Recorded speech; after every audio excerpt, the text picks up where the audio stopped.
Thank you, Andrew. I think the other part of the secret sauce is she's smarter than the rest of us. Jeannette? Jeannette, who raised her hand earlier to say she was once Barbara's student but didn't finish with Barbara.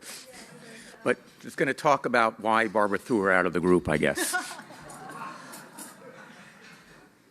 Yes, you know, John told me what I was supposed to talk about my being a colleague of Barbara's and a role model for women, Barbara being a role model for women. And so I'm just following John's instructions now because I was his student, and a student always follows the advisor's instructions. So Barbara has been my advisor, teacher, mentor, colleague, and role model for 35 years. I was officially Barbara's graduate student for one semester before I switched to John.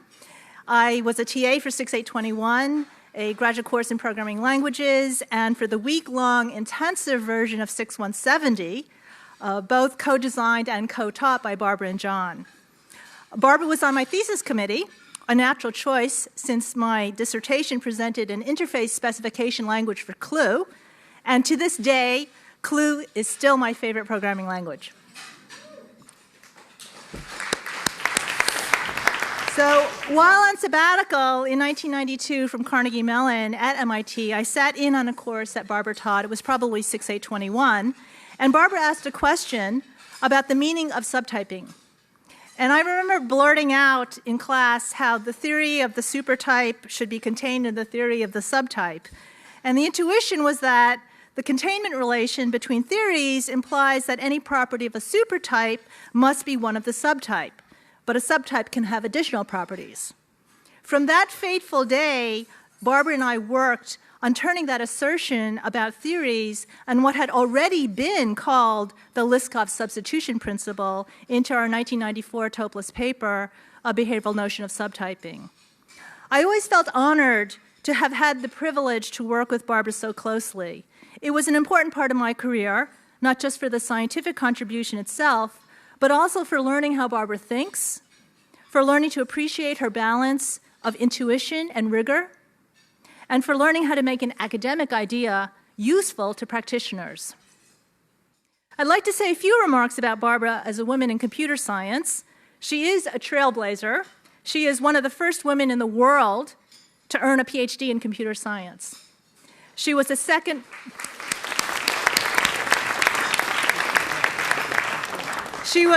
woman to win a Turing Award. She is also an incredible role model for all women in computer science and more generally for women in all science and engineering disciplines.